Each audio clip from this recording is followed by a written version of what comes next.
Good afternoon, everyone. We are recording this session. I want to say hello and thank you, Mr. Weeks, for covering for me. I had planned to be on last week's meeting, but last month's meeting. I was in Iowa teaching their new judges, and I couldn't get internet connection to, the only place I could get it was in the ladies' room. And so I went in to try to, because it was in the Supreme Court building of Iowa. And I went in and every time somebody would come in there, I said, no, I can't stay in here, have a meeting. So Mr. Weeks stepped up to the plate for me. Thank you so much, Mr. Weeks. And I really appreciate it. Why don't we, everybody's welcome here.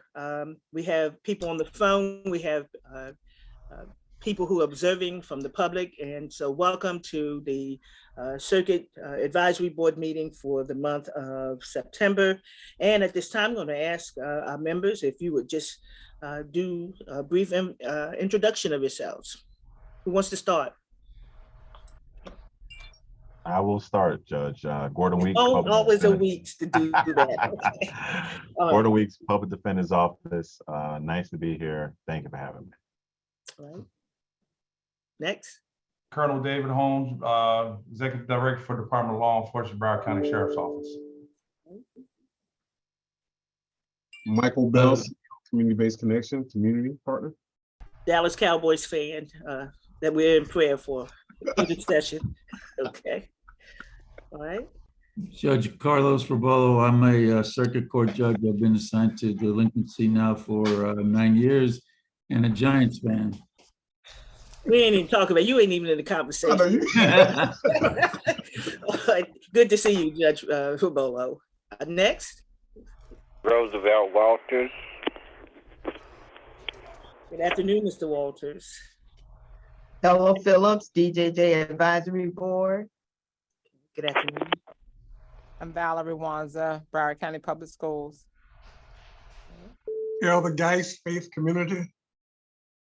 Wherever you praying for the Cowboys, they need it. Thank you. Okay. All right, next. Major Victor London, Fort Lauderdale Police Department. Good afternoon. And we should have Ms. Ellison, you should be on. I did some reading. I had the pleasure of meeting the Secretary of DJJ. I went to an in-person meeting with other CAB chairs, and we cleared up a lot of confusion. Communiques went out quickly, and people had to change and get new chairs and new officers. But one thing I did find out, because I have the bylaws in my hand right now, terms for members never expire. So, Ms. Ellison, you are stuck with us. The only thing that terms are the offices, and that would be the chair, the vice chair, and the secretary. So welcome back. You never left. And the only way you all can get off this board now who are members, you have to do a written resignation and send it to me. And my email is programmed to bounce all resignations. So you're stuck. All right, who else have we got here? Okay. Good afternoon, everyone. My name is Betta Hedge. I'm the Executive Director for Student Services with Broward County Schools. And Madam Chair, I do have 2 additional individuals on the call today. If you don't mind, I would like to also introduce them. Well, you know what, they can introduce themselves. They're number 3 on the agenda. Dr. Wanza made that announcement earlier that they were here, Mr. Kowalski, and there was someone else that is on. So we'll make sure that we bring them over. All right, and from the Chief Probation Officer for the state of Florida. Good afternoon, Cassandra Evans, Chief Probation Officer for Circuit 17. Okay, and also Secretary Hall made a very, very astounding announcement that the liaisons for DJJ for the CAB boards is going to be the chief probation officers for the circuits. So Miss Dr. Evans is is going to have to work closely with me for a while. You have my prayers and sympathy. Okay, so all Good right. afternoon, Chair. Okay. Thank I you. wore red today just for you. Well, I appreciate it. I really do. Mhm. Okay. And Ella, you got it on your red too. All right. I want to, as I said, I've been mentioning that I met with the Secretary of DJJ. He does want to come and speak with us. And we're going to have that eventually. But there's some things that I wanted to get cleared up. If you would, those who are members, before you sign off this afternoon, or when you sign off this afternoon, if you would send me an email address, a good working email address for you. You can send it to judgeholmesret@gmail.com. That's judgeholmesret@gmail.com. That's judgeholmesret, R as in Robert, E as in Edward, T as in Tom, @gmail.com. And then we'll forward it to make sure that I have everybody's email address, so that sometimes if you are not getting what is coming from Constant Contact, I can immediately, without going through my directory, I can get to you. Now, I appreciate the meeting. I actually watched it twice. And so we're going to entertain a motion in a minute. But what I'd like to do is, the bylaws call for 3 officers for cabs.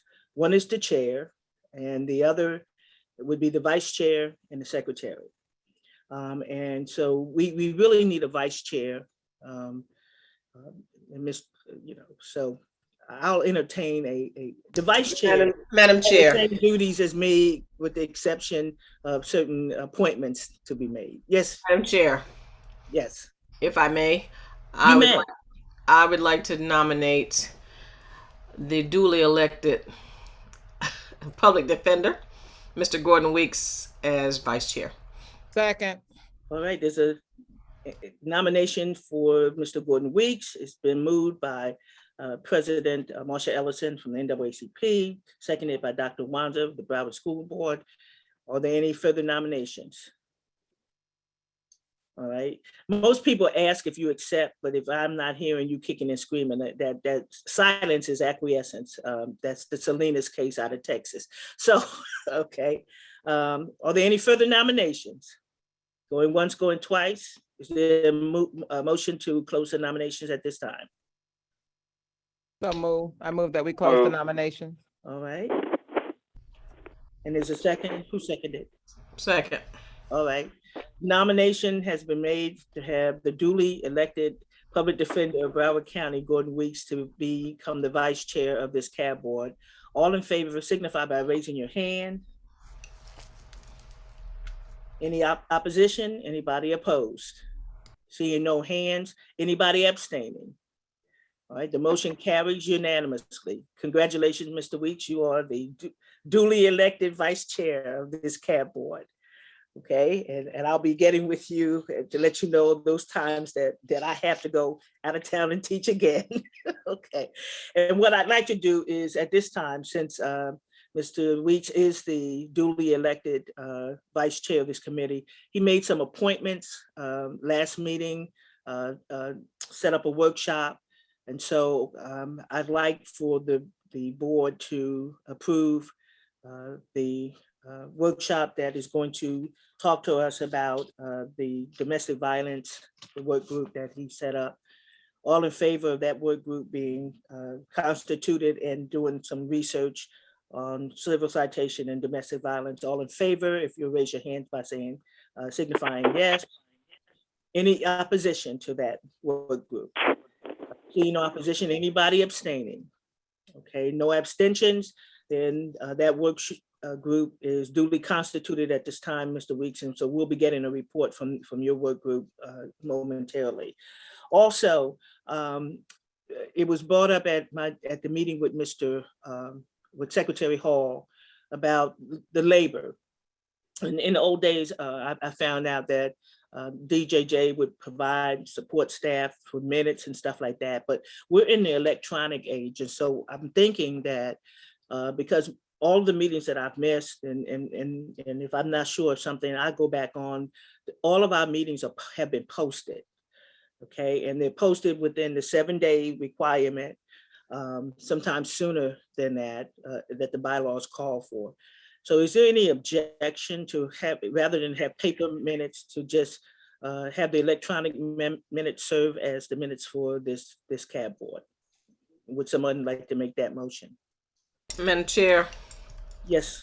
Ms. move approval that the videos from our CAB meetings be posted immediately to and serve as minutes. They are posted on the NAACP YouTube page for public consumption. Is there a second? I'll second it. Thank you, Judge Robolo. Any discussion? Madam Chair. Oh, yes. Was that you, Mr. Roosevelt? Was that, did you say something? Okay. Yes, ma'am. I need clarification on when we using the posted meeting as minutes. If there is correction that may need to be made at the current meeting for the past minutes, how do we do that? You do it as a vocal motion. Okay, so if there's anything that is captured electronically, and we all are on tape, we're being video, but if there's something that is wrong, or you think that it's not properly authenticated, if you bring that up, does everyone know where to find the CAB minutes? Okay, if you've not looked at them, please go on. And the reason why I have left them under the NAACP umbrella on the website is because I am a member of the NAACP that was appointed to this board by the NAACP. So I'm not an autonomous entity. So it is there. I go on all the time. Just sometimes I get lonely. I just go watch the CAB meetings to see my friends. Okay. So did anybody are there any motions to correct from the last CAB meeting that was held in August? All right. Hearing no Madam Chair, I do have a question now. I'm listening. For the site of, and I do like the electronic format, is there a time frame in which they will stay there? Will they move to archive? How far back can we go? Any logistical information that you know of? I know Ms. They're there. They're there. From the time that I joined the CAB, which was 2 years ago, they're all there. All the minutes, all the meetings are there. All right. So there's no expiration. There was one that was I saw before I even got on the board. I wanted to find out what the board was about. So they're there. So just go for and it's real quick to, you could fast forward sometimes if you just want to go back and listen to a certain portion. They're there, and it's on YouTube. So no expiration date. Chief Evans. None. All right, thank you. Yes, I've also found myself out there looking them. I wasn't quite lonely, but yes, I have checked them out. Thank you, Madam Chair. All right, so all in favor of using those electronic minutes as opposed to paper minutes, signify by raising your hand to indicate yes. Any opposition? Any abstentions?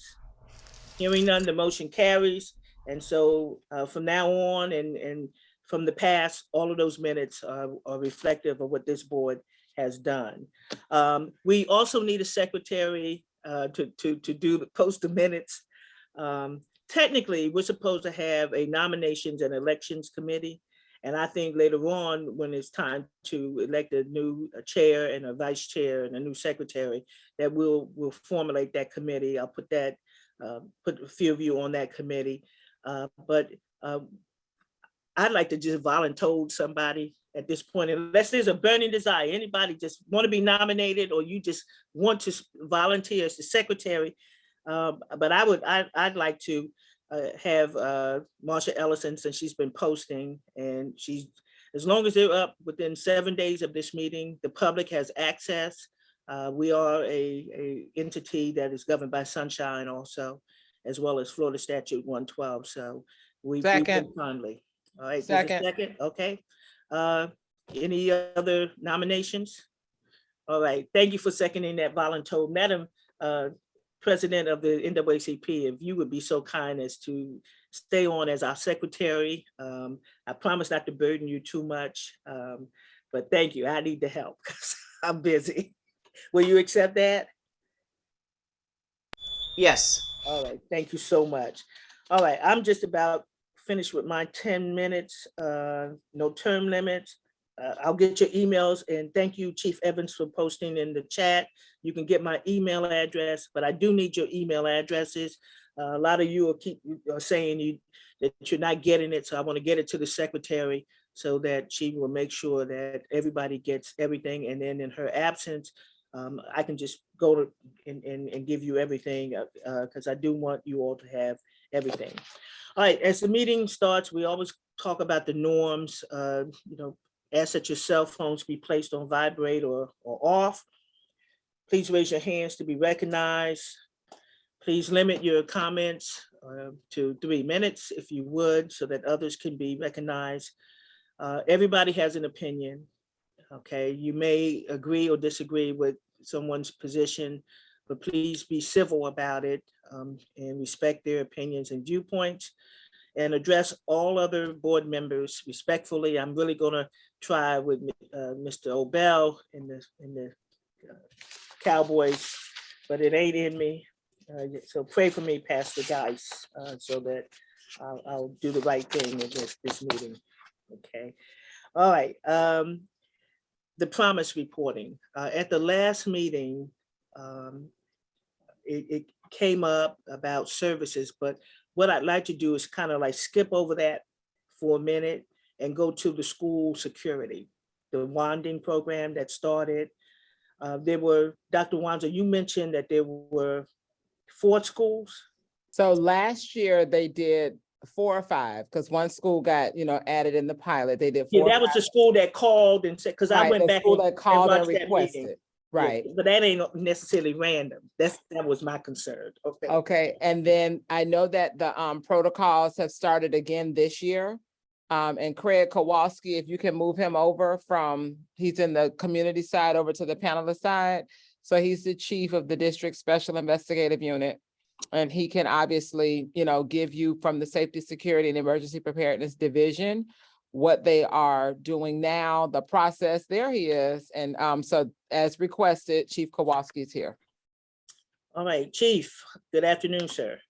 Afternoon. I also have Sergeant Besco in the room. You just can't see her. She's off camera. Okay, President Ellison, can you move the other person over to the panel side? What's the name again? She's in my room. Physical. Okay. Okay. So there she is. Hey, how you doing? Good, how are you? All right. Let's talk about this wanding. Mr. Weeks had a concern, a Fourth Amendment concern, an issue. And so we invited you all here to tell us about the pilot program, how it's progressing. I know school just started, but the randomization is just like you have like the lottery balls in the air, and that's how you pick what classrooms you're going to go and wind everybody. So fill us in on how that's done. We're not going to tell anybody, but we're just concerned about the Fourth Amendment implications, and Judge Lobolo is leaning in, so he's concerned about that too. So I'm not an attorney, so we know that, full disclosure. I've done this for a while though, so if I need one, I'll ask Mr. Woods to represent me. So that being said, come on, Gordon, you gotta laugh at that.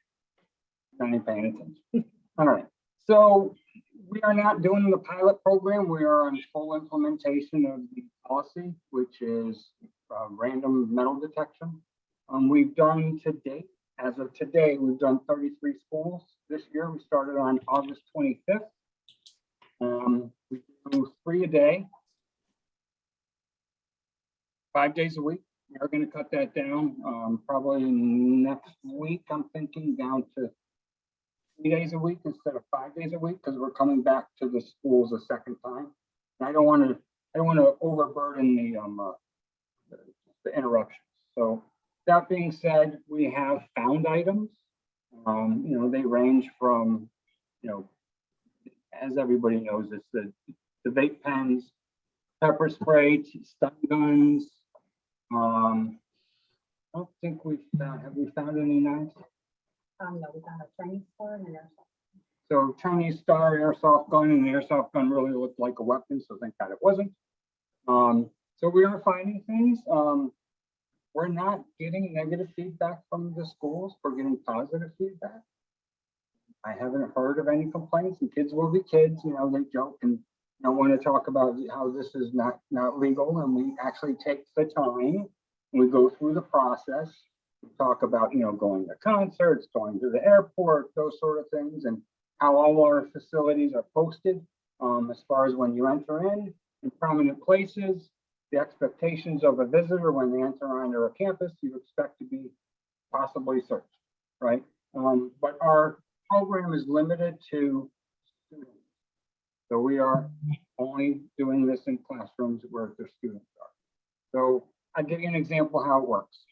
So it's not the software solution is not like a, you know, major program. It's an Excel random generator program. So all it does is we put in all the schools, 6 through 12. That's our focus, grades 6 through 12. We're not touching elementaries nor the BSE centers like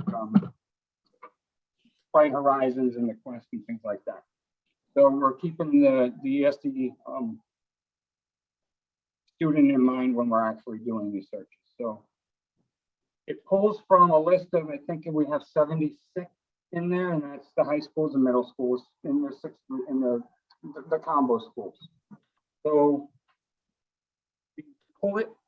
When we pull it, we press a button, randomly generates the school number. We record the school number, and then when we get the school number, we plug that in, and each school has every TISH number, which is a classroom number, in there. And the criteria is there has to be students in that room. That's the goal. So when we plug the school number in, we hit the return, and it generates 5. So I'm giving generates 5 classrooms, because we know at any given day we're going to have an issue with the classroom. It could be a ESE cluster. It could be a mechanical room. We ran into that. And since it's random, it could generate the same classroom twice. So we pull 5 and we go in order 1, 2, 3. We walk into the principal, say, here's our classrooms, what's viable, what's not. And there has to be a valid reason why it's not viable. If it's a full-blown, I don't know, ESD classroom, we're going to avoid that room. If the room came up to this today, if there's a state test happening in that room, we're going to avoid the room. So there are certain things that we avoid just because we don't want to invalidate tests for the students and Dr. Ones that came up today. But we luckily, the test finished, and then we were able to go into the room. We try to avoid that interruption to that degree. That being said, we walk in to the principal, we ask the principal, read the script. It's a script. We hand it to them, we tell them not to go off script. They come in with us, very engaging. The officers walk in, we want the SROs and thank you, PSO. You guys have been great. You know, they come into the room with us just to observe, to make sure, you know, people aren't dropping things or whatever it may be. Principal or assistant principal reads the script, provide the direction. We tell them what the program is. We tell them what to expect. The kids leave their bags and are told to empty their personal belongings onto the desks. They walk out of the room. They are searched outside of the room with the wands. The bags are searched inside the room with the wands. If the wand alerts on the bag, we open the bag and we search the contents of the bag. And then when we're done, if there's something found, if it's an illegal item, hope the agency that has jurisdiction will assist us. If they don't, then we take control of it and we process it through. And again, PSO, I'm saying thank you. And if it's a location that doesn't have a school resource officer, because we have a couple of those, we will take lead and process that through. If it's contraband, and I see Fort Lauderdale, so I apologize, same thing. You know, the agencies have been very helpful in this, so I apologize for missing you, Victor. That being said, if it's contraband or a student, I mean, or a school-related issue, I don't know, if you run into like aspirin or something like that, right? The school handles it. So that's what we come across. We try to have a conversation at the end. If there's questions with the students, we try to get some feedback. And we explain the process to them, and then we move on to the next class. The searches in each room take about, They average about 10 to 15 minutes on average per classroom. right, so we're only in that classroom 10 to 15 minutes. So then we move on to the next one. Our hold time is actually, because when we show up, it could be in the transition of classes, lunch or something sometimes, or, you know, we try to work with the administration, but the goal is to get in and out of the school as fast as we can without having a severe interruption. I think I covered everything in a nutshell as far as how it processes, but I'm here to answer. I do have a question because you said if something is found in process, are we talking about arrests, civil citations? Tell me, you know, when you process, you call the local municipality, or arrests being made of the children, or civil citations given, or something else? And if so, how many arrests to date, and for what? Right, so I don't have that data in front of me right now as far as the number of arrests. But that data is available, is that correct?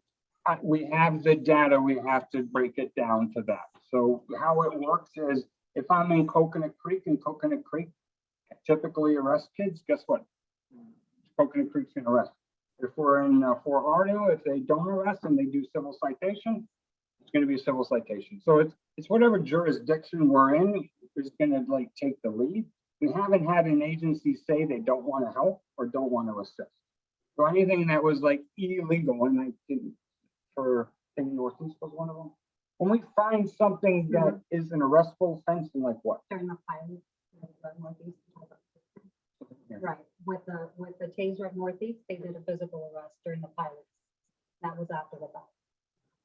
I know recently we had at Plant, was it not documentation? Piper, they did an arrest on a taser. That I can think of as of right now, that's it. With the airsoft, they did a civil citation. State Attorney's Office wasn't interested in doing anything with that one. That's about it, because everything else has been handled administratively. Yeah, so a lot of these, like the liquid THC, administrative, because the agencies typically, and I'm just gonna say, they don't take it, they refer it to us because of the testing issue with it. So we'll try to test it. If we can test it, you know, at the end of the day, it's still gonna be through administrative procedures at the school level. Mr. Weeks, I'm going to let you've been very patient. Mr. Weeks. Thank you, Madam Chair. I am looking at an email that I received last week from a parent. I don't know why they sent it to me, but they sent it to me in reference to the school-based random searches. And this parent was very concerned because of the random nature of the searches, the possibility of contraband, and the intrusion on their child's, you know, privacy, and no notification to the parent about this particular process. They learned of it from their child bringing it to their attention that it occurred in their school, which was South Broward. This particular parent was very concerned about, you know, school has a lot of process in place. And, you know, especially when it comes around administering aspirin or you know, something that, you know, to aid the stomach if they're having a stomach ache. But the parent feels that, and I also equally feel that when you have these random searches in a school, you are creating a police type environment within a school. And I understand that everyone is trying to balance school-based safety and education.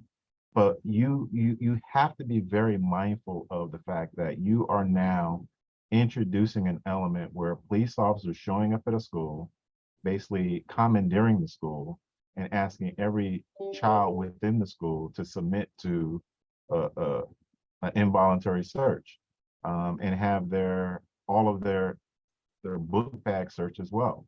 And the issue that was pointed out that I thought was also very, very enlightening is that there's no opt-out policy or any notification policy to the parents.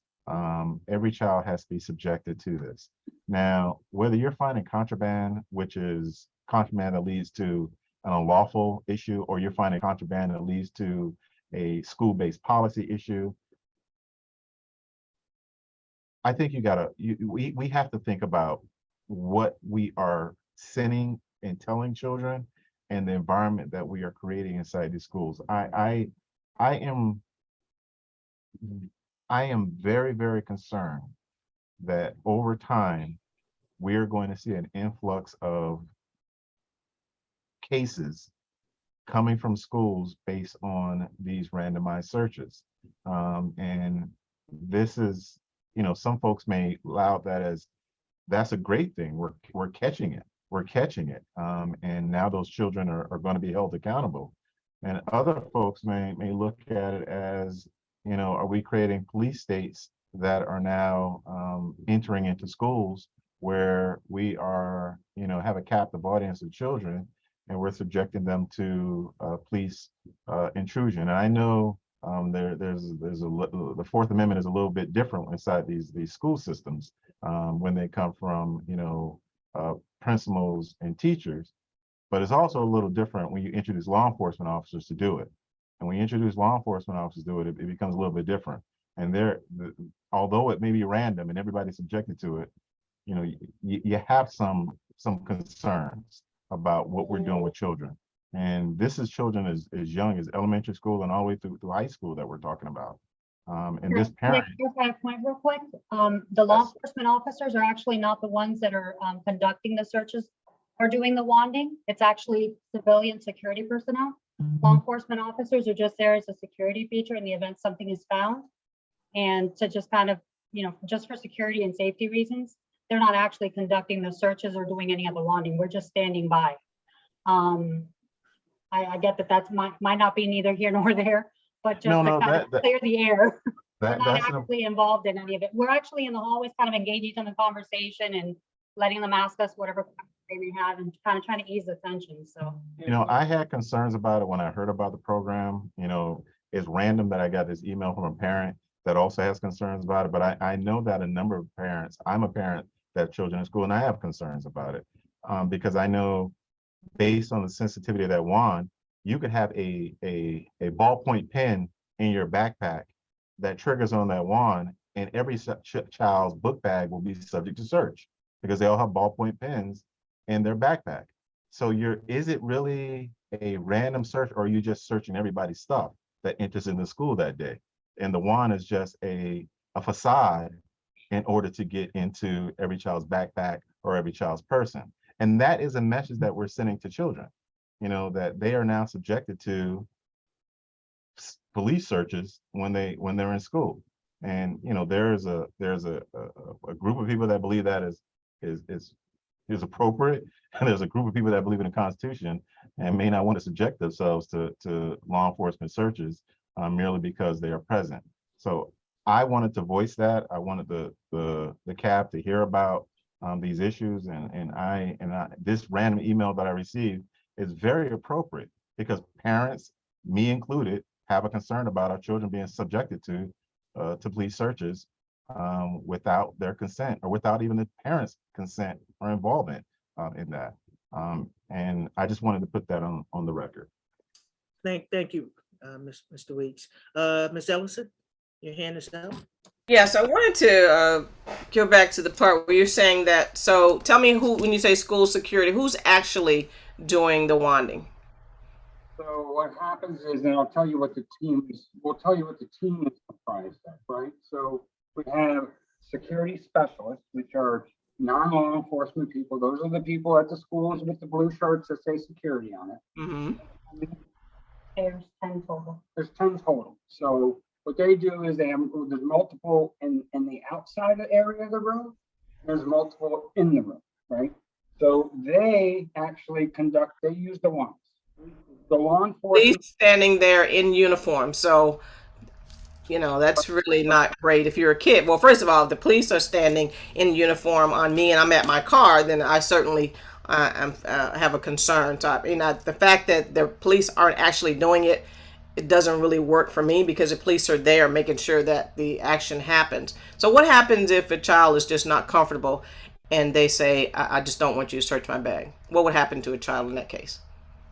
So I do want to address that statement you made. So I hear you and I hear Mr. Wood, okay? But the purpose of us being present is for the safety of the wanderers and the people there.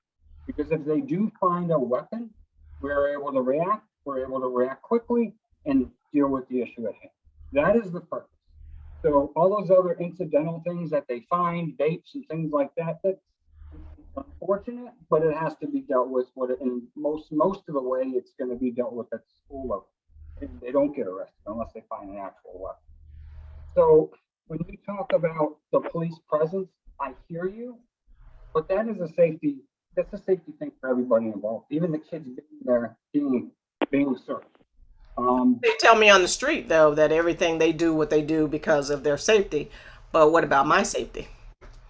What about the kids' safety? I mean, you're from a non-police. I work in a school environment. That's all I can relate. I'm not talking about the street. No. I'm saying to you is if you're a kid and the officer standing there, you know, their feelings are the officer standing there. So it's the same as if the officer is searching itself. Go back to the part where if a child says, no, I'm not comfortable with that. What happens to the child? Well, and now I'll have Dr. Wanza jump in on this too. I mean, if the student is refusing to be searched, there's discipline related to at the school level. But if I'm the officer there, my suspicion is raised. You know, I understand that they just may not want to be searched, but at the end of the day, we're gonna take that bag. I would assume there's two different scenarios. You have the bag that's already separate. Now is the person actually concerned about being searched or their bag being searched? So there's two questions. If it's the bag's going to be looked through, and it is what it is. If we find something, I'm not worried about arresting anybody. I'm just worried about making sure nothing bad is in that bag, right? Now, if it's the person, now that's a little different scenario. So, and I'm not the lawyer. I'm not going to pretend to be. I got judges on here, so I'm just going to tell you. You know, reality is if the person doesn't want to get searched, we're going to have to adapt to the situation. And then if we require a pat down, the pat down is done by the law enforcement officer. You know, we should be able to see bulges, and our experience and training should lead us to the next step. But at that time, the officer intervenes and it's for a safety issue. So if somebody refuses, there is student discipline related to it. And I forget what Dr. Wanza, I don't know what the code would be for that. But is there some kind of release, Dr. Wanza, where, you know, if in order to attend school, they have to, you know, it's like, in my mind, I'm thinking border searches, that if you want to come into the country, you're going to have to, you know, acquiesce to searches. What if this parent that sent the email says, I'm putting a note in my child's backpack, I'm sending it to the principal, and anybody else that wants to read it, my child is not to be searched unless I'm called. What happens? So I'm not the lawyer either. And Miss Batista I just teach school law, but I'm not the lawyer. I will tell you that I believe, and Vetta Hudge is on, there may be some language in the code book around this since now that we've gone to this, but there is statutory guidelines around if you are, and it's posted all around the school with whatever is the appropriate statute as it relates to students being subjected to search. Now I have to go get whatever the exact statute is, don't quote me, but I do know that this was a hot topic of long discussion at a couple of school board meetings and some other safety discussions that they had, because there were questions around, so does random always get to the same 5 or 6 kids? Does random always get to, you know, a certain demographic of student? But what Craig is referring to is if the student says, I'm not doing this, I'm not, the first thing that is typically looked at is defiance of authority. And then that's when, through the discipline process, the parents are involved. Now, what is supposed to happen, and Mr. Kowalski, you can correct me if I'm wrong, after it has been conducted, there is a script for principals to do like a parent link to advise parents that, listen, you know, today at 2:00, we did do random searches of 3 classrooms, because it's not the entire school that they do. It's like they randomly select whatever 2 or 3 classrooms they're going to do. And there's a script for the principal to then make the call home so that parents know. So, Mr. Weeks, I would be curious, the email that you received, right? So if it was a school that is in this number of 30, whatever, that Craig mentioned, and the parent is saying the first she learned about it was from her child, I would certainly be interested to see what school that is, because there is a recorded message that the schools are supposed to send if they have gone through the process for the day. South Madam Broward. Chair, if I just had one follow-up. Dr. Wanza, usually there's policy on this, and I would love if you could get to us. Okay, because it sounds like, if that is the case, that if we are sending children to Broward County Public Schools, that the parents have to, by agreeing, whether you're signing or not, that we have to then allow them to be searched or find another space for them to learn. I will definitely give you the policy, Ms. Ellison, because there is a board policy, and that's why I'll get the exact number. It's in the 2000, it's 2000 something. Yeah, Doc, I loaded it in the chat. Okay. 2010. 2010. Yeah, and it And talks then, about these things. and then Ms. Hudge can speak to whether or not it's addressed in this year's code book or if it will be in subsequent years. And the disciplinary, so it would be in the matrix as well? So I believe the disciplinary infraction that's used when a child says, no, I'm not doing this, is the one about defiance of the authority or willfulness or something. Better, you can say Yeah, what it, so but I was just gonna say, I'll pull it, and if I can bring it to the next meeting, I'll pull all of the verbiage. Yeah, if you could put it in the chat that way, because we have that same question in the Q&A, and I'd like to try to answer that on air. Madam Chair, may I ask for you to repeat the specifics exactly of what policy covers the search of a child, and whether or not a parent can object on behalf of the child to searches?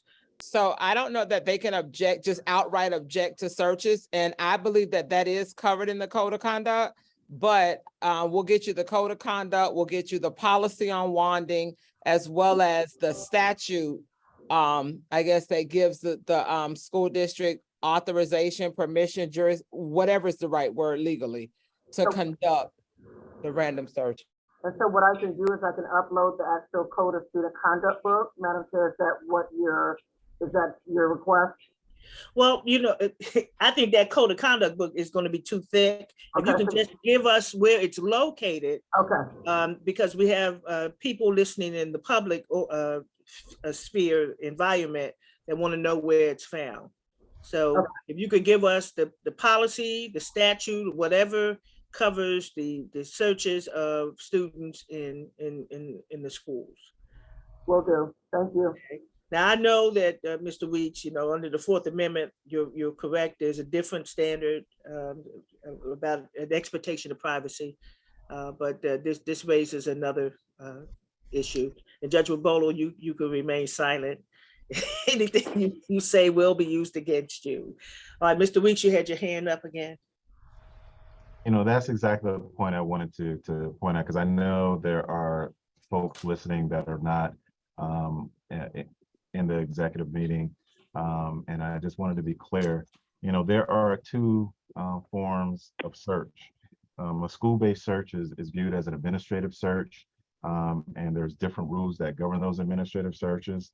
You know, a search on the street would be subject to the Fourth Amendment, where they have probable cause or reasonable suspicion, make that stop, and then, you know, make that search of you.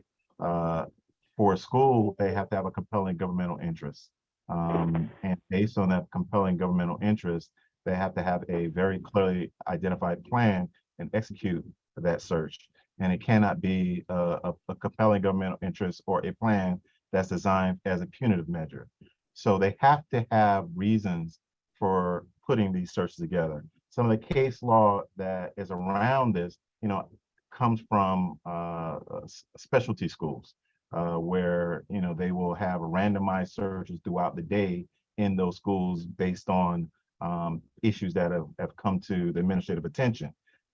And that case law has been upheld because they've identified a compelling interest, they've developed a plan, they've executed the plan, and it's not punitive to identify contraband, weapons, and things of that sort. My problem with the way that Broward County is doing this is they're doing it for the whole county.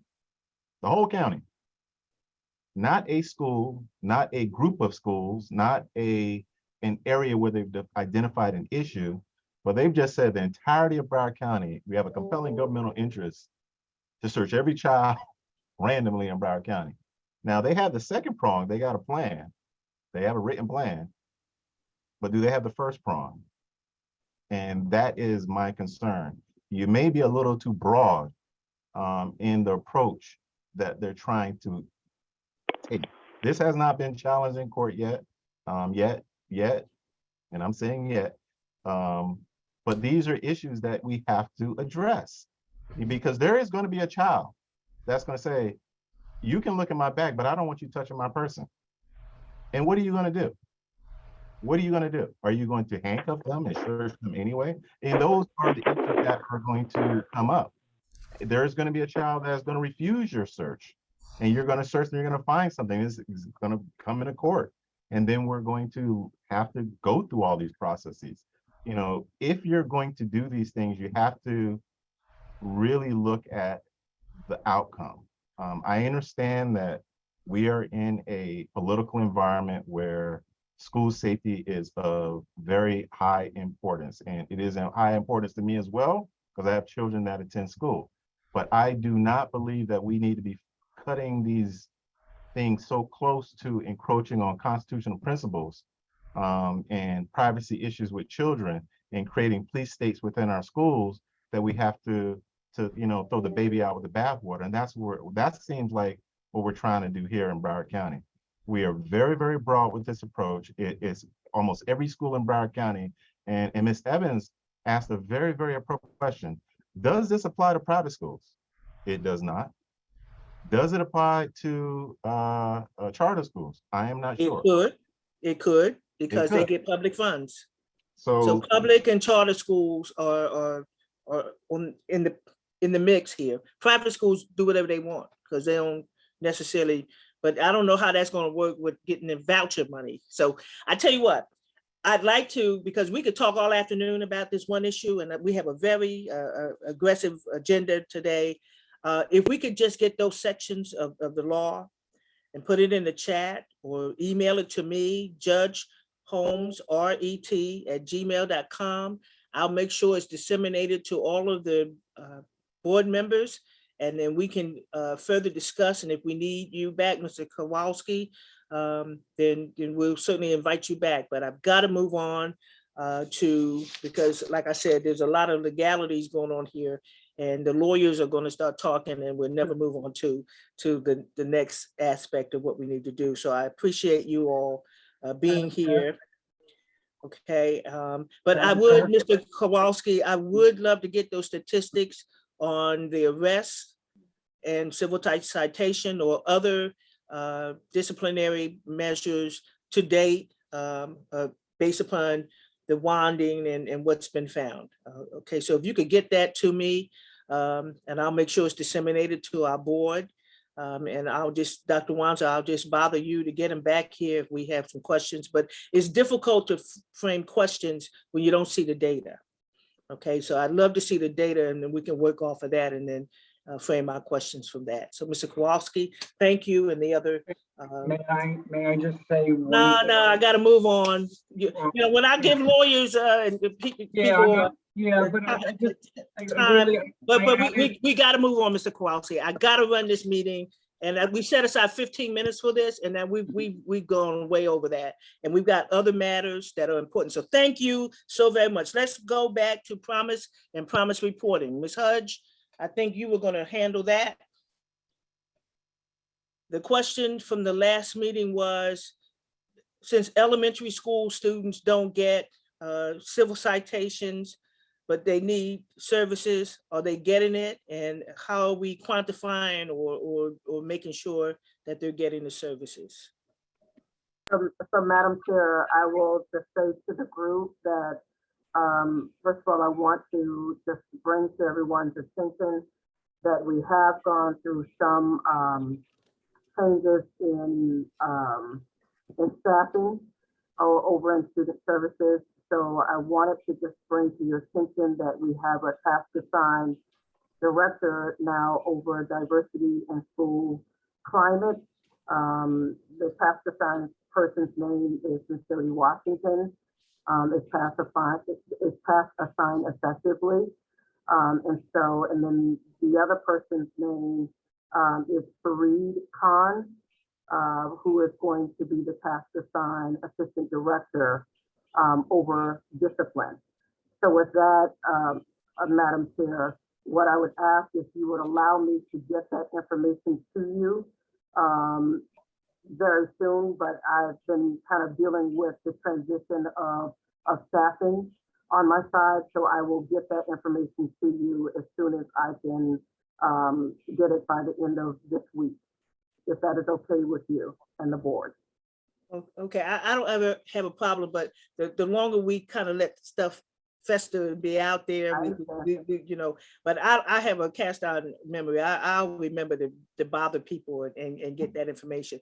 Also, if I can be a pest, there were a lot of things that were done at the last meeting, shared screen, for instance, Mr. Watkins' report. If I could get a copy of that. Sure. Because when you watch the CAB meeting, that's not shared with the public.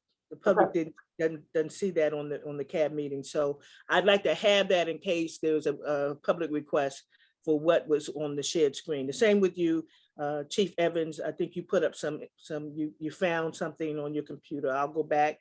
So if you pulled it up and you were explaining it. The year-to-date numbers. Let's see.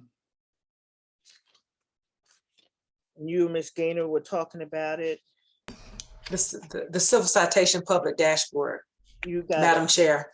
So whatever you showed to the board, if you could just give me even the citation, so that if someone makes that request, I'll put it out there. All right. So because will I have that information within the next 7 days or so I can determine and make sure I get you back on to give us. And I just want to be clear, you're speaking of the data that we shared the last time, which had the years back of all of the whatever was shared at the last meeting. Okay. Okay. So I have it.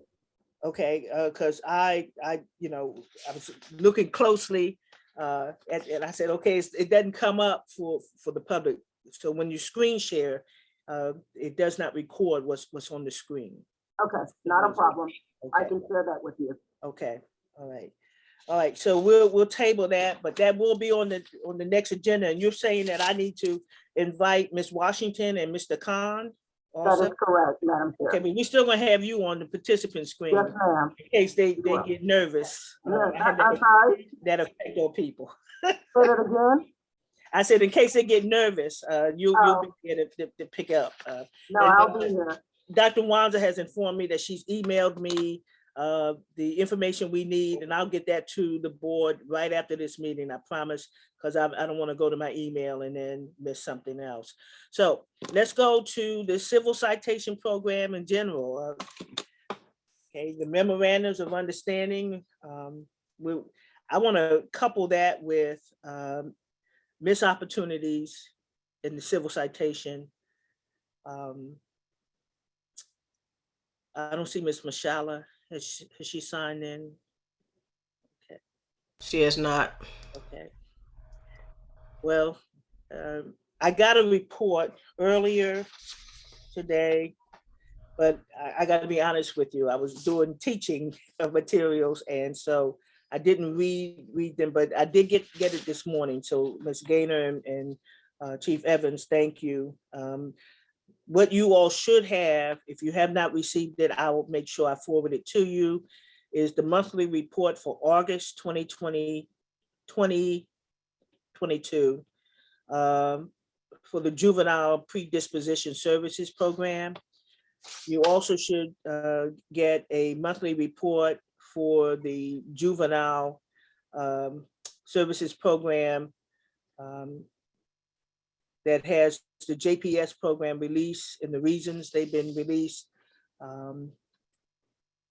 Coconut Creek, I see them at 0, so you know I want to talk about. Have they been issuing citations, Chief Evans? I'll ask Ms. Gaynor. Ms. Gaynor. Ms. Gaynor, how you doing? Good afternoon. Let me see if I can move her. I tried earlier. She declined. Let's see if this will work. Yes, she's coming over.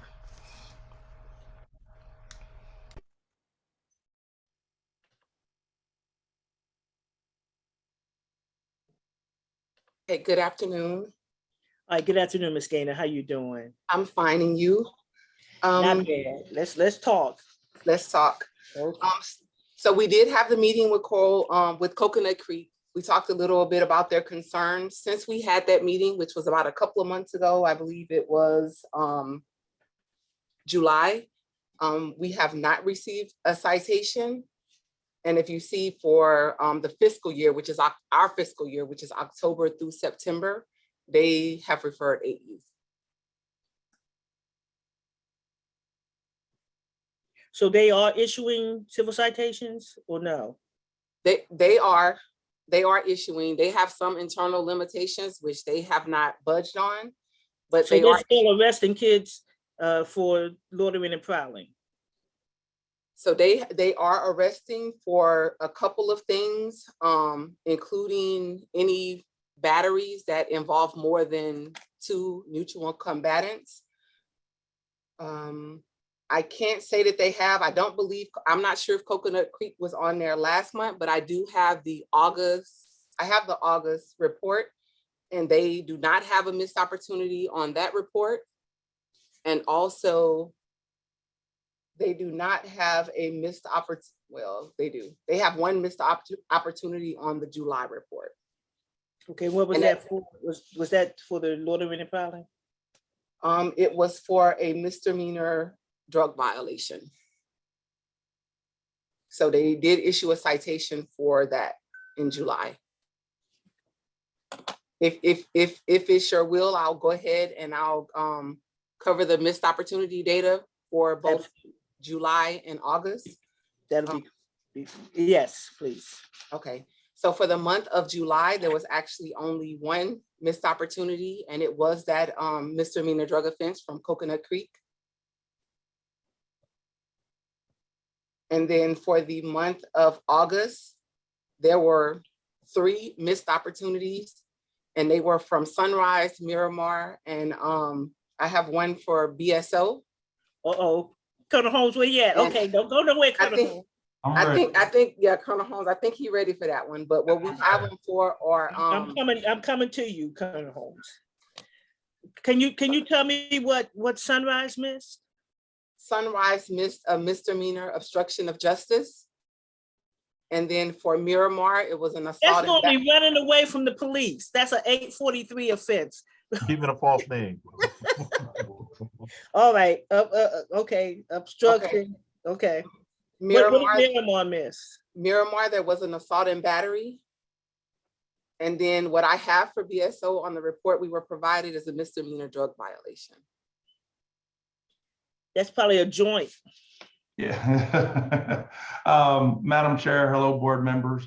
For the month of August, the one missed opportunity, after further investigation, it was determined that the juvenile was arrested for a felony possession of THC. And that's Still why, marijuana. yeah. But that's where that missed opportunity came from. And they weren't eligible for a civil citation due to that You possession. sure it was 20 grams? I don't have the exact amount, but that's what our investigation revealed so far. So. And what I will say to that is that when the youth was arrested, the information that was put into the JJIS system is misdemeanor. That's why it came up on the That's report. why, yeah, that's what I was told. Yeah. And the only other thing I'd like to mention, since I don't get too in detail with the missed opportunity report, is that when we look at July and August is consistent. While I gave you 1 report for July and 3 for August, there are a significant amount of domestic violence related charges. There are 9 in August. And then for July, there were a number of them too, a little less. Well, in July, there were only 3, but we're continuing to see a significant amount of offenses on the missed opportunity report. We're continuing to see a number of domestic violence, although those are excluded from our local program. All right, and hold that thought, because that's a perfect segue. But does anyone have a question for Ms. Gaynor at this point? Because she gave the perfect segue into the work group that's going to report on the use of domestic violence and civil citations if something can be worked out. Any questions about the missed opportunities? I'm getting a little happy that, you know, there was only 1 in July, but August still had 3. Any missed opportunity is a failure. I don't know what the obstruction is all about. Like I said, that's normally when a kid runs from the police officer, they get that 843 charge. Judge Rabola, are you seeing an uptick in that in court? Any strange numbers for 843? No, Judge. And I have just a comment, the PD's office is aggressively following those types of cases, which is a good thing in my opinion. Mr. Weeks, don't look so shocked. Mr. James is earning his paycheck. Okay. Any details on the Miramar arrest? You said it was an assault and battery. Was it domestic setting? So that particular case, I can't say whether it was a domestic setting. I don't believe it was, because it wasn't coded as domestic violence. So I don't get any additional details other than what's included in the report. So we need Ms. Mashala from the state attorney's office to tell us about that, because it's a juvenile arrest, and she says she flags all of them. And then BSO had a legitimate reason. It was a felony as opposed to a misdemeanor. Yes, correct. All right. Any questions with regard to those missed opportunities? Anybody? Ms. Ellison, your hand up. No, ma'am, but I was wondering if Chief Evans could share any light on any of the missed opportunity in question with Miramar. Yeah. If I can have Ms. Gaynor, I have the arrest reports in front of me, so that's what I'm actually looking at. So I just don't have that list in front of me at the same time. So Tamika, Ms. Gaynor, if you would send me the use name, I will look at to see if it's in the stack of arrest reports. I'm sending it to you now. Okay, perfect. Thank you. And I did look at the one regarding the I believe it's the obstruction of justice, and there was the interruption of a burglary of a conveyance, I believe is what the charge was, and she walked away, and they subsequently arrested the youth. I see a motion. Okay, okay. While Chief Evans is looking at the Miramar arrest, this is a good segue. Has your work group met, Mr. Weeks? Madam Chair, it's my understanding the work group had an informal meeting. I think we're going to have a more formal meeting, but I'm going to defer to John James, who had some conversation with Chief Evans and Ms. Mashala. He's in a better position to give an update on the work group. Good afternoon, Mr. James. Also, the bylaws say that the chair or the chair's designee can become members of any ad hoc work group. I'd like to be notified in the future of your meetings for this domestic violence workshop. I think we're going to have to formalize it because it's probably going to have to elevate to the higher levels in all the offices in order to get it moved. But Mr. James can bring us up to speed. Right. So good afternoon, everyone. We did have an opportunity to meet to discuss the issue of having domestic violence flow through civil citation. I think the general consensus from that meeting was that it's a little difficult to do so. However, Ms. Mashala did indicate that she would consider allowing for sibling fights to be entertained and addressed by Mr. Pryor to see if he would agree to allow for those to flow through civil citation. I think the bigger issue is that what we notice is that the idea or the concept for civil citation as we brought this, as it was brought to the board, was for that to avoid the kids being arrested. Oftentimes that what we're seeing with domestic violence, and I'm speaking from a criminal defense standpoint, I see these cases and these cases come through, and more often than not, the parent doesn't want to have contact with the child for that 21 days. So if the idea is to avoid the arrest, so that way the kid doesn't get the bracelets put on and then drive to the facility, then that's kind of virtually impossible when the parent is asking for law enforcement to remove the child from the home and take them over to the detention center. So I will give you the example of just this week. We had 4 domestic violence cases come through.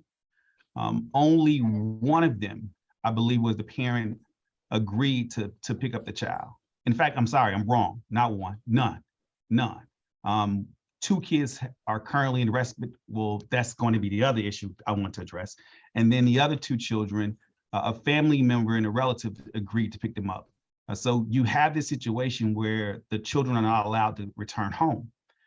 What I use that work group as an opportunity is to address the bigger issue, and that bigger issue being that of respite.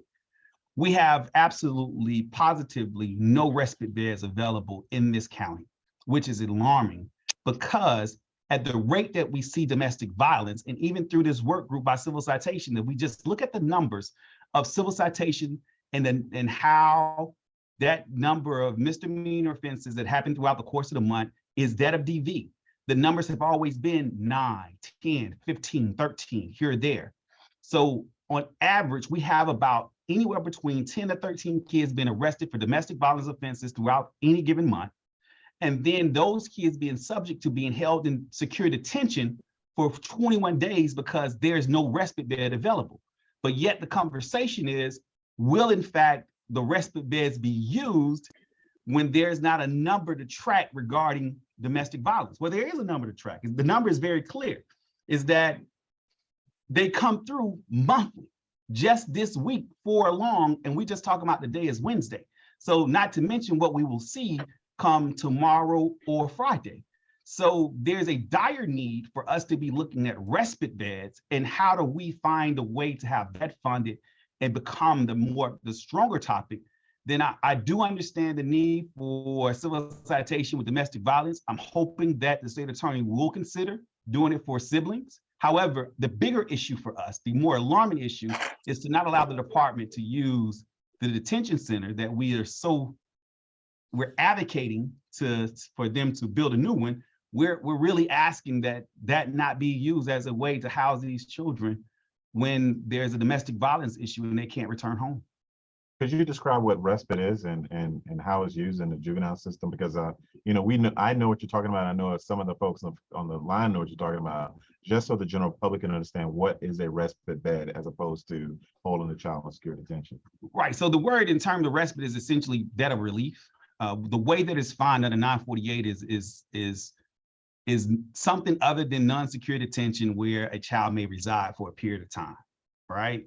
It don't define it exactly like that, but that's the essence of the definition of it. And it gives that cooling off period for the parent and the child.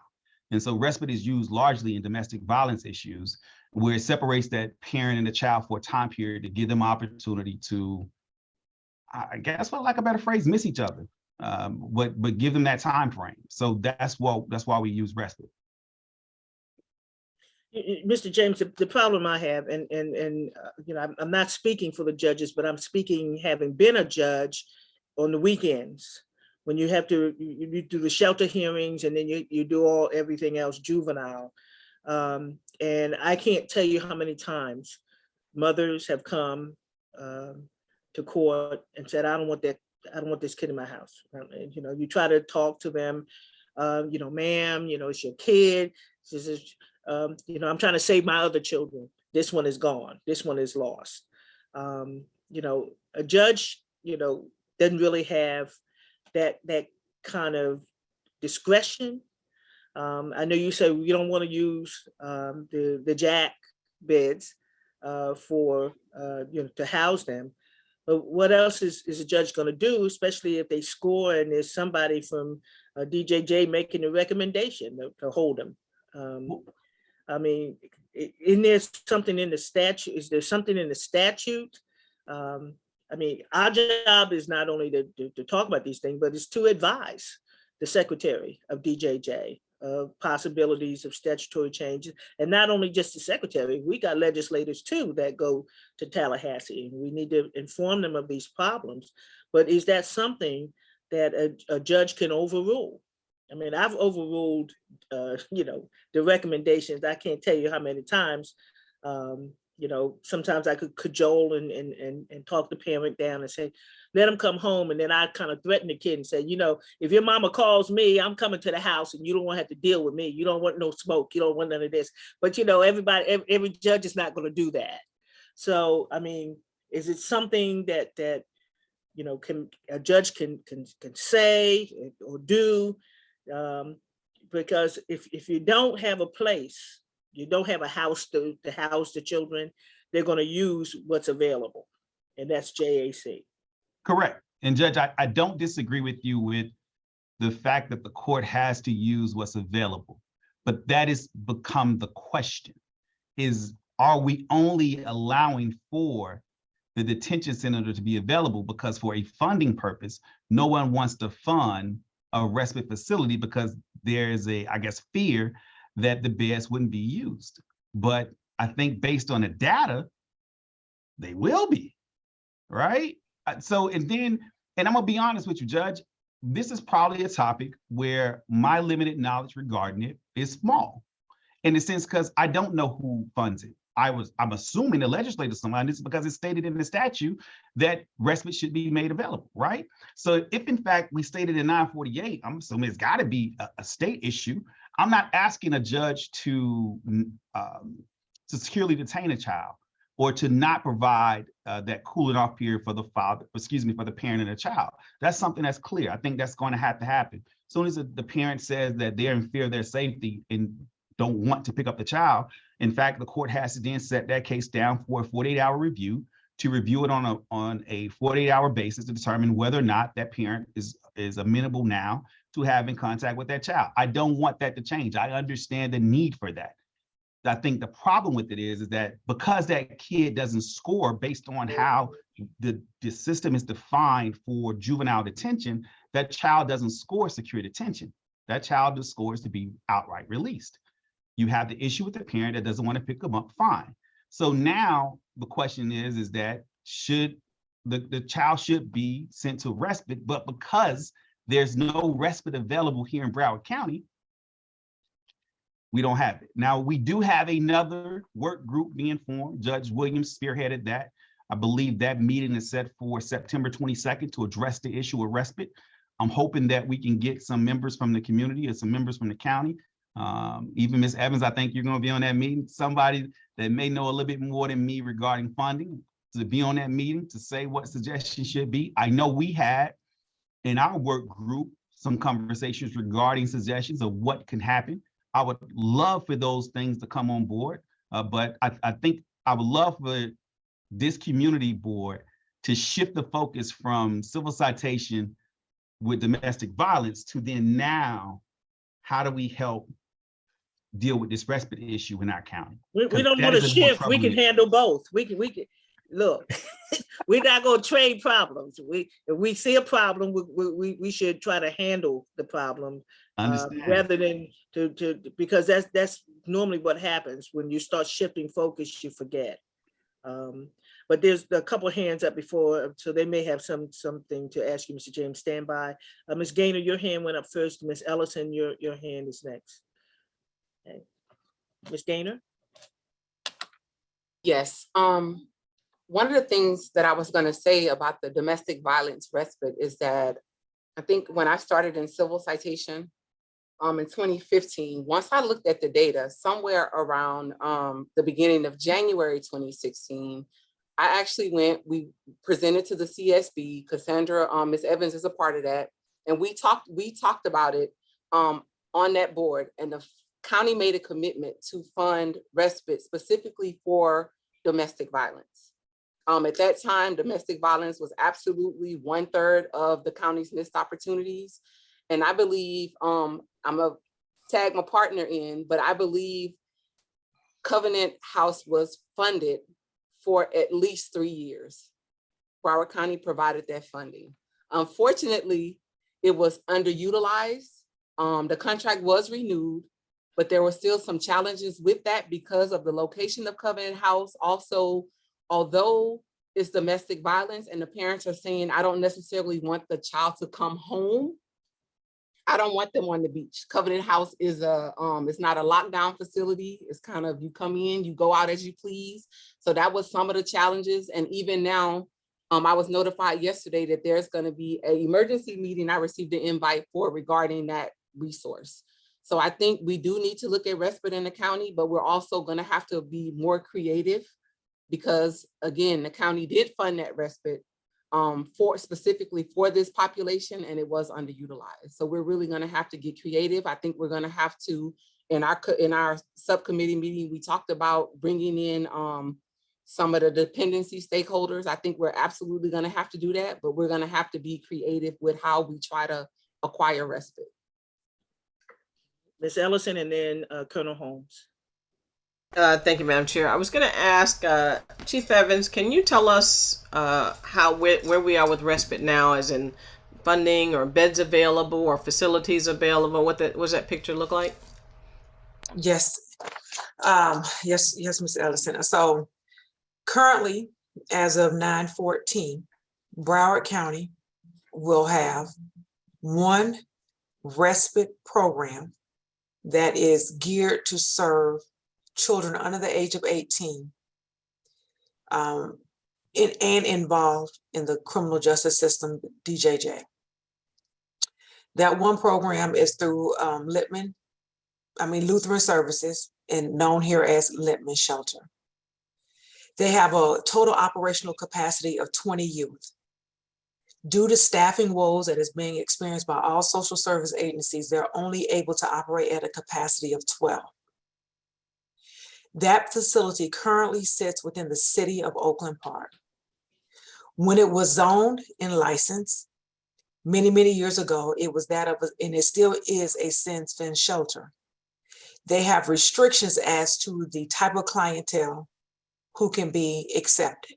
I have heard from City of Oakland Park on multiple occasions when we have used it for children who have deep criminal delinquency history. So right now, the first part of the question, Lutheran Services, Lippman Shelter, 12 out of 20 beds are available. Those beds are not exclusively used for the Department of Juvenile Justice, as they are available to the community, to DCF, as well as to the department. The addition of utilization for those beds to include domestic violence was expanded upon prior to 2015 as a study. Ms. Ellis, you may remember when we were doing JDAI and we discovered this phenomenon with domestic violence then. So about 2012 is when they began to accept some DV clients, low level misdemeanor levels. Covenant House, effective tomorrow, will no longer accept any young person under the age of 18. That is due to DCF licensure requirements for facilities that cohabitate adults and children. Of their capacity, which has varied over the years due to construction issues, things of that nature, house both types of youth. And when presented with the challenge of meeting the licensure requirements, they chose to only accept the 18 and over clientele. Those are the two, the one we have and the one we had. Prior to that, you had Ms. Lillian George, which was a 4-bed small residential facility, which would have been around 2012, 2013 when she closed her doors, and that she served primarily males. Judge Williams has advised me that she is interested in perhaps reopening that facility, and provided me with her contact information late yesterday evening. So that is something for exploration. So that's the service continuum in Broward County in a nutshell. I think what's important to note that respite does not necessarily mean exclusivity to the people of the county. So if a need presents itself for out of county youth by way, say, of DCF placement, then a youth from another county could be placed in our facility.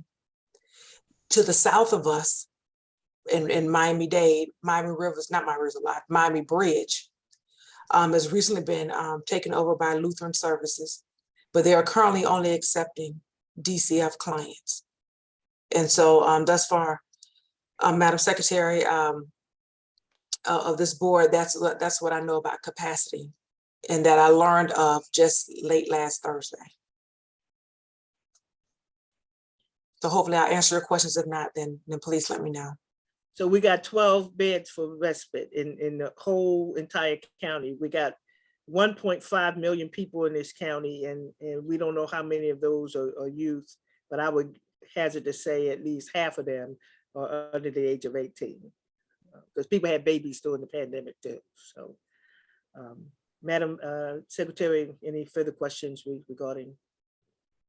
No, ma'am. That was what we needed to know, and I guess I can ask. So the county had an appetite at some point to fund what was then Covenant House. Do we know where they are now? If they may still have an issue, or still may have an inkling to throw some funds this way? I have met with. I sit on the Children's Services Board of Broward County. So when I don't have to recuse myself, then I'm able to certainly speak on the issue, but they are still extremely interested in pursuing this level of care. And so what it is called, the taxonomy that is used by Broward County is Youth Emergency Shelter Services, YESS. So it's a little bit greater than just respite placement. So I am scheduled to meet with them tomorrow afternoon to discuss where do we go from here, and the interest for that. I would say from a financial standpoint, they certainly would be interested because of the detention cost sharing for pre-adjudicated youth. That is a responsibility of those non-fiscally constrained counties in the state of Florida. Y'all still owe us our money back, what, about $10 million y'all never paid us, so I think we had. I think I'm going to blame it on the U.S. Postal Service because the check is in the mail. Okay. Yeah, right. Direct deposit. It's a new thing on doing. Okay. I'll zeal it too. Madam Chair, I appreciate it. All right, hold that thought. Colonel Holmes. Yes, Madam Chair. I was informed by one of my staff members of the same thing that was just mentioned about the Covenant House and how they are no longer accepting minors. One of my questions, and I guess it's a concern too, they said it was being underutilized. Is it an issue where maybe law enforcement needs to do a better job educating, parents and the youth when coming upon domestic violence situations. Will that help in maybe, getting the funding back? I don't know. But if that's the case, please let us know where we can get law enforcement more involved in that aspect and utilizing places like the Covenant House, because I think the fact that they were receiving funding for these type of situations was great, and I hate to see that go. Madam Chair, if I may respond. You may. So just prior to the pandemic, what Ms. Tamika was speaking of was the conversation about we had developed a pilot program, and the city of Lauderhill actually was the identified municipality because of its proximity as well as the volume of cases in which could be referred over to the Covenant House. And at that point, Chief Stanley had agreed to use it, and then the pandemic hit. And so that kind of unraveled that piece. But yes, certainly law enforcement's utilization of it and education of its use would be helpful, and that was the design. But what I will add, Madam Chair, to Mr. James' report, there's two more pieces to this. One as it relates to the victims, and as he speaks to that of the parents. What the judiciary have noticed is, while our efforts to place a young person in alternative placement, whether it be respite or with a family member, when there's either a risk for safety or the parents saying do not send them home, the testimony given to the department, I won't even call it testimony because it's not the, what's relayed to the department is that they are okay with a subsequent placement. When they come before the courts on the next day, the testimony given before the courts is something different. And so where they in turn are beginning to express concerns with their own personal safety with any non-secure based placements. And so in a conversation again with Judge Williams about the issue, the need to get an honest testimony as to what needs to happen. So the department will of course make the recommendation is a challenge, because we're having some recanting of or changing of story of the victim. So that's one piece of it. The second part of it is an implied barrier within the service continuum. A young person is securely detained, right, because no respite is available. There's no initiation of immediate services so reunification can then happen, right? So the cooling off periods takes place and you begin to address the underlying issue of use of violence in the home to resolve problems. The unintended consequence of that is the thrusting of a young person into the child welfare system, because parents are now refusing to come get them from the detention center. So in turn, it results in the judges either having to sua sponte a young person into the child welfare system that is ill-equipped to handle our clientele, or we are, we're looking for placements all across the state. Kids are going out of state, if possible, to be placed, but it is the true, they become lockouts at that point. And so this dilemma that we are in is greater than just that. And so again, it's a couple of things. And so John James tasked me, of course, he's good at giving homework, asked me to speak with the detention center about the likelihood of perhaps some overlay services. So at the end of the detention period, the young person could go back home, right? So we put those services in place. And so I made that ask, but there is no immediate fix. And it is, this is quicksand and this is the Titanic at the same time. And so that's probably the visual of the system interactions here. And so again, I'm meeting with the county tomorrow to kind of discuss some possibilities of what we can do immediately. And they will not be perfect solutions. But on the 22nd, I look forward to anyone who can offer me some viable solutions or resources. I'm turning down nothing at this point. So I just want to give you the total picture of our subcommittee and some other things we had discussed. Thank you, Stand by, Madam because Chair. I want to get information on the 22nd. Judge Rebolo, I see your hand. Just real briefly, I just wanted to touch upon what Ms. Evans talked about where juveniles might be thrust into the dependency system. And you mentioned judges sua sponte, having them sheltered. The last time I sua sponte anything, the 4th DCA said, Judge, well, don't sua sponte anything. Judge Holmes can appreciate that. Yeah, it's tough. It's tough. And part of the problem is when a judge does it, the department automatically takes the judge up. Sometimes we know, we know what the law is, because I've been reversed. There's a number of opinions with my name on it, but I did what I felt was the right thing to do for the child. All right, that's where my judgeship played, and the part I played. Yeah, I knew the department. Well, the judge, they're level 10. No, I don't want to put them in level 10. I want to put them somewhere where I know they're going to, and the department, you know, and I get reversed, but, you know, I always said I took one for the team so that the next judge would know, don't do what Judge Holmes did, because you're going to get reversed. So the judiciary's hands are tied on this, but we got to find some solutions.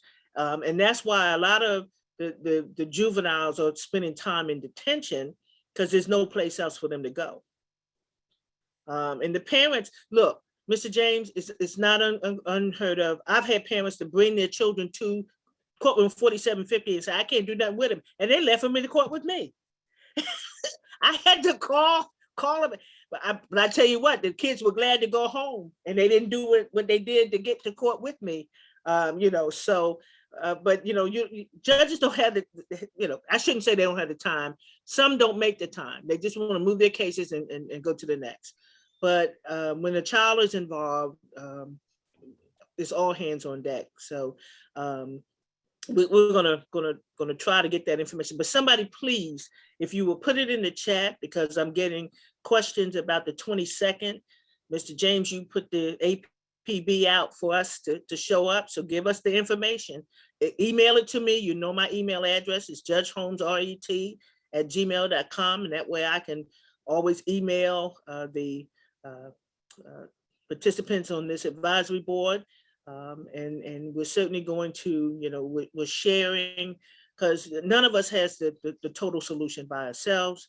And I'm going to take one more hand on this, and I'm going to move on, because we are back on schedule. Mr. Weeks, the duly elected public defender and the duly elected vice chair of the cabinet. Thank you, Madam Chair. You know, this has, just so we can all have a historical standpoint, those who have been on this call, we've heard this conversation for the last, 10, maybe 15 years. We've been rolling around with this respite issue. For those folks that are in the community that's hearing it, this is an opportunity for this CAB to give some good direction to the department and to our community stakeholders on how to deal with it. This issue of domestic violence in juvenile is a little bit different than a traditional domestic violence that you see or may be aware of. This is sometimes brother and sisters are having fights, brother and brother, sister and sister, mom and sister, mom and child.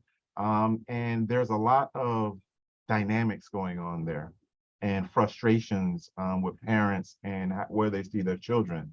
I think respite is the opportunity to give all parties an opportunity to cool down and put some system services in place. But having an effective respite requires us to have a good partner that's going to stick to it. You know, we've had a number of folks do it well, but it's oftentimes an issue of how many beds do you have available, you know, funding, you know, is it cost prohibitive to have those beds available with the amount of funding you're putting towards it. I'm looking forward to the conversation in the meeting, and maybe there's an opportunity for us to put a system of care type approach where there's some types of we take the diversionary approach of incentivizing behavior, good behavior, and maybe we can wrap some of that into a respite approach to giving people an opportunity to cool down before they reunite. So I'm looking forward to having a conversation and building that out. Thank you. All right, for everyone that's listening on the CAB meeting, thank you, Ms. Chief Evans. The meeting is September 22nd at 11 a.m. Judge Williams' meeting ID number for the Zoom is 976-605-995-00. Now, I didn't get where, is there ID or something else, or okay. And you could go to https:///j_//j_/9766059950. Okay, it is in the chat. So if you have access to the chat, it is there. Chief Evans has put it there. Is there a flyer or anything, or Judge Williams is just doing this word map? I know he old school and everything, but y'all had to break him up to the new school. But I'll put it out. I'll send an email to all because it is really not a CAB function. It's not a CAB meeting. I'm not going to do a notice, a meeting. That's for the 17th Judicial Circuit to put that out. So maybe if someone called Kathy Pugh and see if she's the court administrator, see if she'll put that out. Because Mr. James has issued the clarion call, and we're going to do our best to be on that call. Judge Holmes, I don't think Madam Chair, if I could be heard, Judge Holmes. You may. Kathy Pugh is retiring. The new court administrator is Joe D'Amico. Well, he's back. Well, he was general counsel. Okay. Yeah, not only is he back. I thought Kathy retired before. He might have. Okay, I know Joe. So tell Joe, he's young. So tell Joe to put out a flyer or something. We'll do, Judge. Okay, or I'll call him. I haven't called him in years, so I'll call him. All right, but we need to be present, and those who are listening in, it's a 17th Judicial Circuit function. So we've given you all the information that we can for this CAB, but it's really not a part of a CAB, but it does relate to us. And I'm certainly interested in knowing what the Children's Services Council can do. They get tax dollars from us. And it seems to me that, but I do understand the liability. When you have people under the age of 18 in a facility and something goes wrong, you can lose your shirt over that. And I think that's why they're trying to just deal with adults. But adults are doing the same thing as children do. Let's see if we can offer some suggestions. Ms. Gaynor, I think you, did I catch you? Okay, I'll go to Chief Evans. I want to know about the Miramar case. Was that the burglary, interruption of the burglary? No, Madam Chair. And looking at this case, it was an incident that occurred in school where a student was, I guess, the youth in question battered the student. And the parent came subsequently. I guess the kid went home, told the parent, this is what happened. They came back to school the next day. And as a result, instead of offering a civil citation, they in turn charged the young person with that. But in the report, it speaks to it's not being like a fight, as if the kid kind of wailed on another kid. It wasn't like a mutual fight. Is how it's described. And again, I'm trying not to give any identifiers out, but it seemed like to be an after effect type of a situation. So if a parent shows up, that stops the issuance of a civil citation, the parent of the alleged victim? Not in our circuit plan, but in this case, that seemed to be what the situation, how it was handled. Lord help me. All right, let's go to, because I'm gonna have to look into that. Colonel Holmes, you know, who down in Miramar, you know? I know the chief down there.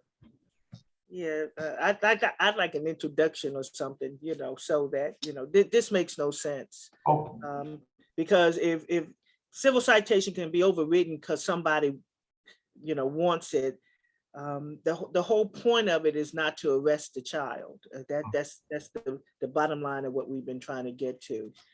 They're gonna, you know, in that case, you know, every case will get filed because somebody comes and objects. So the same way they handle it in the diversion program of talking people down, it needs to be talked down for these children. Madam Chair, I typically sit with the chief of Miramar at our chiefs meeting monthly, and we are scheduled to meet next week. next week, right? So I will speak to him about the practice. That has bad implications. Okay, well, let's talk about the Broward Juvenile Detention Center.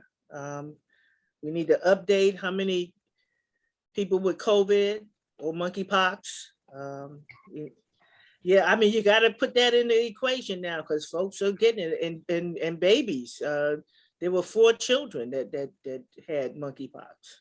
Yes, and I did ask that question.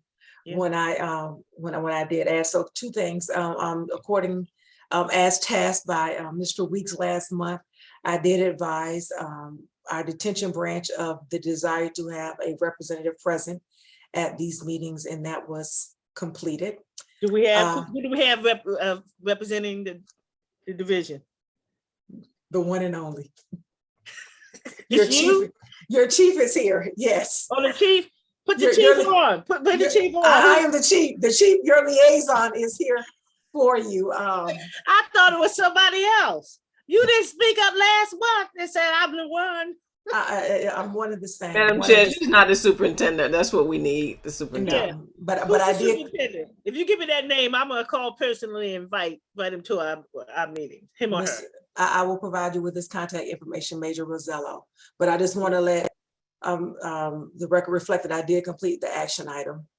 Secondly, in my update requested from the facility, there are a total of 37 youth who are present, 31 males and 6 females. And I asked specifically about any, medical matters as it relates to COVID, as well as monkeypox, and 0 cases in both. Wow, okay. Colonel Holmes? Yes, Madam Chair. The overall jail population with the main jail and the other facilities, we have a 3,554 total population with 7 positive COVID-19 cases. We have 0 monkeypox cases. As far as the juveniles are concerned, we have a total of 9 juveniles. We have 8 males and 1 female. We have 8 males at the Paul Ryan and 1 female at the North Broward facility. We have 0 COVID-19 cases, and wearing of masks is strictly enforced. Right. Doing good. I gotta ask Secretary Ellison, that's sounding pretty good. That the fruit of your labor is sort of like showing up lately. Well, the numbers are crazy, even with this with the new variant. And I've one of our students, actually from our national convention, a young lady had suffered from lupus, was exposed to the virus, and ended up in a coma. So I'm glad that we're still wearing masks and taking precautions. So thank you, Colonel. And educational, they're being taught, teachers there for the ones that are being detained. Yes, they all have access to the educational services, and they all are receiving them. All right. And is still mask required in the jail? Yes. Okay. Madam Chair, may I ask if you are still offering vax? You're offering vaccines? Pardon me? Are you offering vaccinations to those that are requesting? Okay, I know at one time we were. I'm not sure. I have to check back. I have an answer for you next time. Okay. I'm pretty sure that if there's a request made, there's availability for it. I know it was that way in the past. I don't think it's changed. I'll verify that for you. All right, thank you. All right, and Mr. Weeks, we kind of tabled where we are getting a new facility. I did mention that to Secretary Hall, that we need a new facility. And that's exactly what we need from all of our stakeholders. Every opportunity that we have to let our legislators and the folks in positions to enter into this conversation, to know the need in Broward County. We are in a good position now. We have our legislative agenda that we will be presenting to our delegation in Broward County, and finding a champion to push these appropriations forward. We had conversations with the secretary as well, the state attorney and myself, and I think that conversation was very well received. All I can say is things seem to look good, but like every year, you never know what's going to happen until the legislature meets and they put forth their agenda. So we're hoping that DJJ includes within their appropriations request, Madam Chief Probation Officer, a request for the beginning monies that is needed to do the research, study, and design of a facility in Broward County. And we will also lobby one of our delegation members to file the appropriate appropriations request so that we can align with the department and showing the need from Broward County. We're working on trying to identify who that will be. We have some folks that we think will be strong, but these are all day of decisions and trying to navigate through the minutia that is in Tallahassee. I will be going back up to Tallahassee very early in the new year, and we will be walking the halls, trying to address our needs for our office, but also as a priority in our legislative delegation is the request for a detention center, and we will continue to make the requests every year.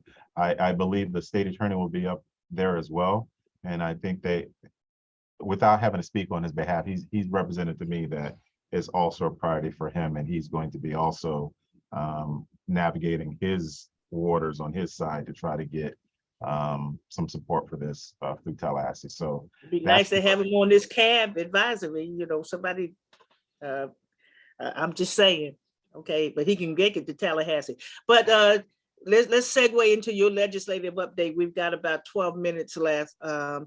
Any legislation that you're working on, the respite could be some good legislation or somebody to make sure it's funded. It's in the statute, it might as well be funded. In our legislative request, I think the item that's going to be focused on juveniles is to reduce eliminate taking statements from juveniles, strike that. Madam Chair, I'm going to ask you to defer so I can submit to you and some other folks an opportunity to see the legislative plan before I present it to the entire CAB. Okay. I will come back to it. Old people, we come back to things. I just turned a year older, so I gotta stay on it. All right. I'm going to submit it to you first before I submit, so I present it to the CAB. Okay, and I'm glad you all discussed the reporting by electronic reporting, but Chief Evans had already said that it didn't apply to juveniles, because I thought it would be wonderful for juveniles, but since they have boots on the ground and they're checking in on and making sure that everybody's accommodated. So right now that statute is only for the adult population, misdemeanor adult population, but we'll see how it goes and track it.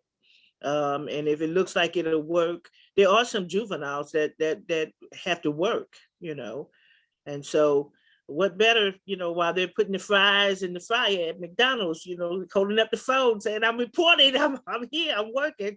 So, I just think we're going to stick with this electronic stuff. It's not going away. And so we're going to reduce a lot of things to electronic.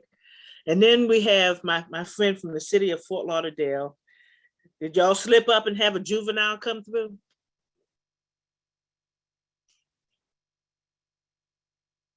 no juveniles, and No. I just, I just want to make sure nothing got past you. No, ma'am, we got the safeguard in place, so that won't happen. All right. Is there anything for the good of the order? Anything that anybody wants to bring up? I know about the meeting on the 22nd. We're going to be there. I'm certainly going to make every effort to be on that Zoom.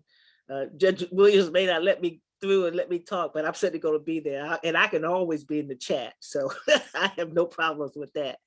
Anything else for the good of the order? Everybody know their assignment. Don't worry, I will follow up with an email to remind you. We're going to take up next, especially the promise reporting, the wanding in schools. We're going to talk more about civil citation and the services being provided to children who aren't really eligible for civil citation.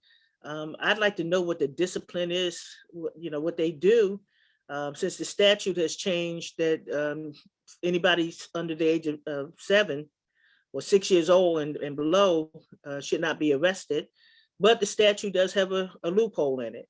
It says, except for the following types of crimes: homicide and serious bodily injury type things. So conceivably, a 6-year-old could be arrested if they get a gun and they shoot mama or daddy. Madam Okay. Chair? Yeah, I'm listening. Just two things I would like to report out.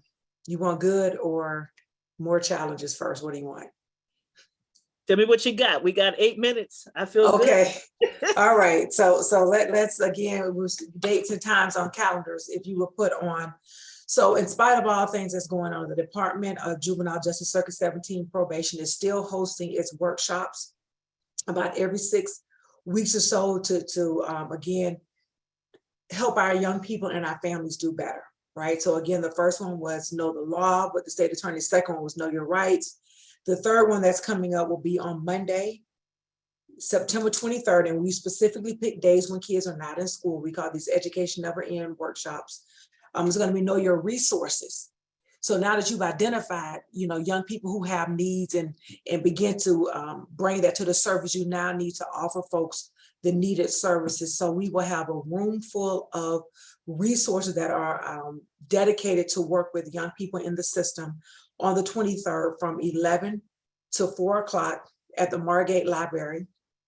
And again, this series is the north end of the county as we take this on the road. And it will be all day. Our goal is to have about 100 probationers, if not more than that, and all the staff to come through and learn about the providers, make direct referrals. Again, families can connect right then. Oftentimes you make a referral and no one follows up.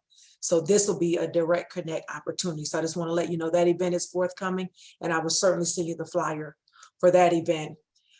But the second piece of it is kind of like the weather when it rains and pours. So another contract in sunsetting, I don't want to say sunset because it's not a natural end, that will come to its conclusion in Broward County as of October 31st. Would that be of AMI Greater Fort Lauderdale?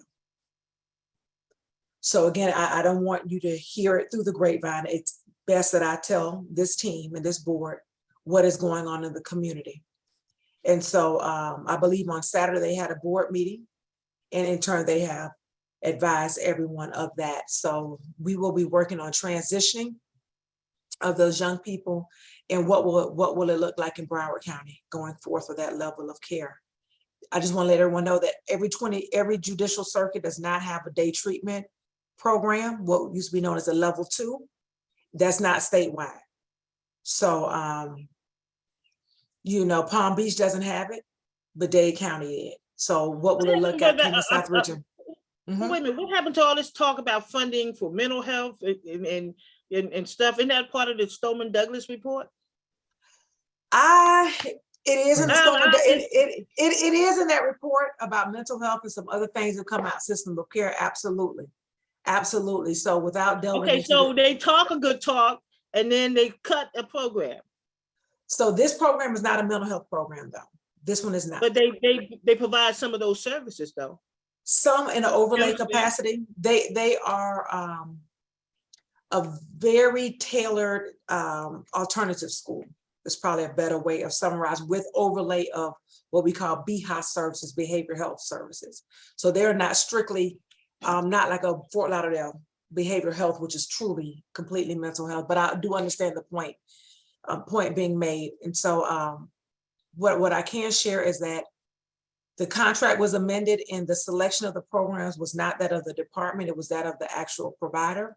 But nevertheless, those logistics are what they are. The impact is still to Broward County, and it is happening. Covenant House, AMI, it's a lot of things happening simultaneously. So we have some work to do this fiscal year. I agree. Okay. All right, there is 4 minutes left. Anything else for good of the order? If not, I'll entertain a motion to adjourn. So Y'all don't want to leave? So move. You got to say I move to adjourn. I move to adjourn. All right, it requires no second. Thank you all for your time. I appreciate you. The next meeting is October 12th at 3 p.m.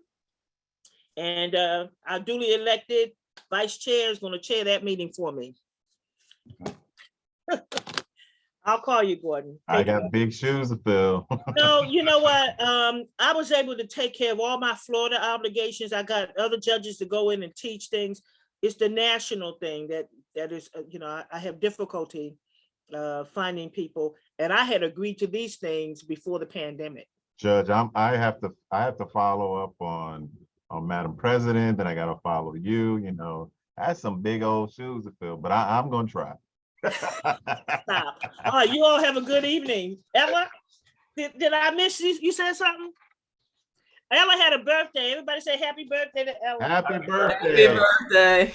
She's my birthday twin. Okay, take care, everybody. Bye-bye. Happy birthday.